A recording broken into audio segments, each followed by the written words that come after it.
खुलुमबाय दिनैनि स्टुडियो आं प्रणय दैमारी दिनैनि गाहाय रादाबफोराव दङ हादरगिरि रामनाथ क'विंदआ सानथामनि हाबाफारिजों आसाम दावबायफैदों। आखायाव सिखा रुवा लानानै आसामनि हायाव दखल खालामफैदों अरुणाचलनि सुबुंफोरा। रासिया आरो इउक्रेननि दावहाया थामथि मुलुग दावहानि लामायाव। गसाइगाव बिएड फरायसालिमानि गेलेग्रा फोथाराव हा खोनाय खामानिनि अन्थाइ खाम्फा गायसंदों। रासिया इउक्रेन दावहा इउक्रेनाव गिबि सानाव 137 सुबुंनि जिउ खहा 300निबो बांसिन गोमानानै दङ। दानिया दङ आबुं रादाब।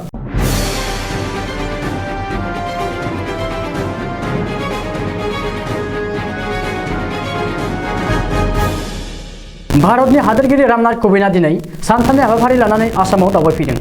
सानथामनि हाबाफारिजों आसामाव दावबायफैनाय हादोरगिरि रामनाथ क'विंदआ आरो बिथांनि बिसि सबिता क'विंदआ दिनै 11:30 रिंगायाव भारतारि अख्रां रौनिया उरांजों गुवाहाटी नोगोरमायाव थानाय लकप्रिय गपिनाथ बरदलै इन्टारनेशनेल उरां गाथोनाव ओंखारफैदों।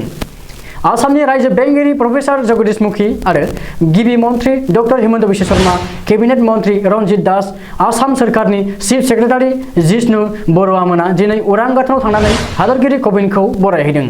रिपर्ट बादिब्ला हादोरगिरि रामनाथ क'विंदआ उरां गाथोनाव ओंखारफैनाय उनाव कामाख्या थानसालियाव दावबायो आरो बिमा कामाख्यानो गावनि सिबिनाय बावो। मख'नो गोनांदि हादोरगिरि क'विंदआ दिनै मोनाबिलियाव शंकरदेव कलाक्षेत्रआव बानजायनो गोनां लाचित बरफुकननि 400थि जोनोम सान फालिनाय हाबाफारियाव बाहागो लागोन। बेनि अनगायैबो हादोरगिरि रामनाथ क'विंदआ गुबुन गुबुन हाबाफारियाव बाहागो लागोन होननानै गिबि मन्त्रि डक्टर हिमन्त बिश्व शर्माया गावनि फेसबुक पेजआव फोसावदों। आसाम आरो आसामनि हाखौ अरुणाचलनि सुबुंफोरा फिन दखल खालामदों। अरुणाचलनि सुबुंफोरा आखायाव सिखा रुवा लानानै बिहालिनि नाहरजानाव अरुणाचलीफोरा फिन दखल खालामदों। आसामनि माखासे बाहागो हायाव आयेन बेरेखायै दखल खालामफैनानै गावसिनि आखायाव लांनो नाजादों अरुणाचलीफोरा।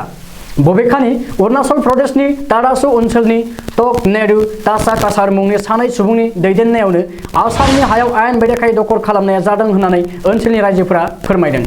रिपर्ट बादिब्ला बै सानै अरुणाचली सुबुङा आसामनि 30 बिगा बांसिन हाग्रा ओनसोलखौ दखल खालामनानै दंफां लाइफां दानफायदों आरो औवानि जेवरा होना आबाद मावदों। बे जाथायनि उनावनो ओनसोलाव दुंहाव थासारि सोमजिदों। मख'नो गोनांदि अरुणाचलीफोरा बिहाली हाग्रा ओनसोलाव 10 बिगानिबो बांसिन हाखौ दखल खालामनानै सार्कल अफिस, पुलिस थाना, फरायसालि, हस्टेल, खुदियाफोरनि पार्क, राबार बागान, लामा सामा, दालां, मोब्लिब जगायनाय, लोंग्रा दै जगायनाय बायदि बिथांखिफोर बेखेवबाय।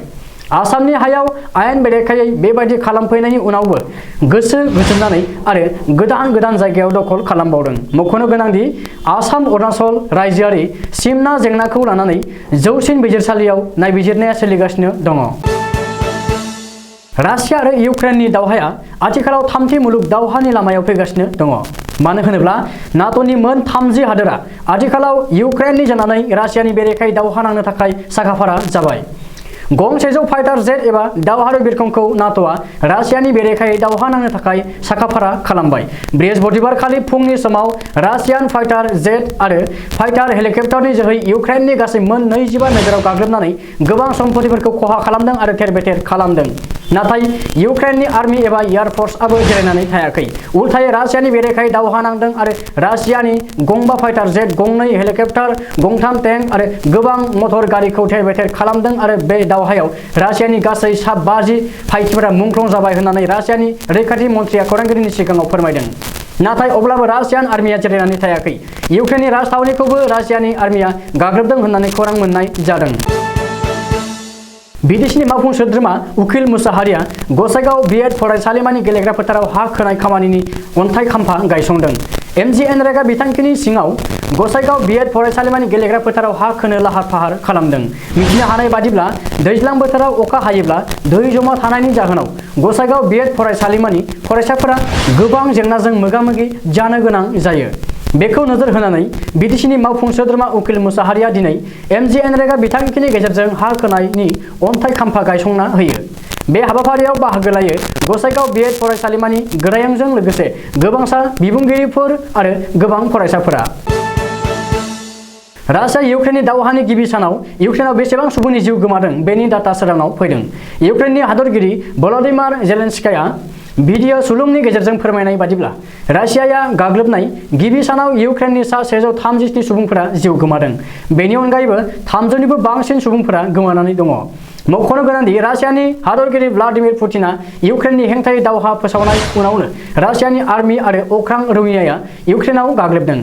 रासियाया इउक्रेननि माखासे गोजोन नोगोरफोराव गाग्लोबनानै सरासनस्रा सुबुंफोरखौ बुथारदों आरो बेबायदि हाबाखौ माब्लाबाबो बावगारनो हाया होननानैबो इउक्रेननि हादरगिरि जेलेन्स्कीया दाबि खालामदों। बबेखानि गिबि सानावनो इउक्रेननि गुबुन गुबुन मोन 79 रैखाथि बिफाननि सावनि आरो बेरेकफोरखौ थेर-बेथेर खालामनानै दखल खालामदों होननानै रासियायाबो दाबि खालामदों। ओरैहाय रासिया इउक्रेन दावहानि गिबि सानखालिनो रासियानि हादरगिरि व्लादिमिर पुतिना भारतनि गाहाय मन्त्रि नरेन्द्र मदिजों जानबुंआव सावरायहरदों होननानै खौरां मोननाय जादों।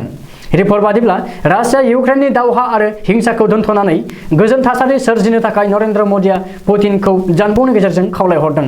मख'नो गोनांदि रासिया इउक्रेनखौ गाग्लोबोब्ला आमेरिका आरो नाट'आ इउक्रेनखौ मदद खालामगोन आरो रासियाखौ नागारा होननानै सोगोमबोदोंमोन।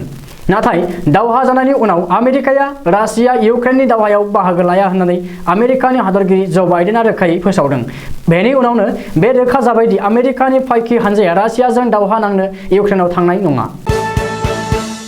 दिनैनि रादाबा एसेनोसै। गोजोन्थों।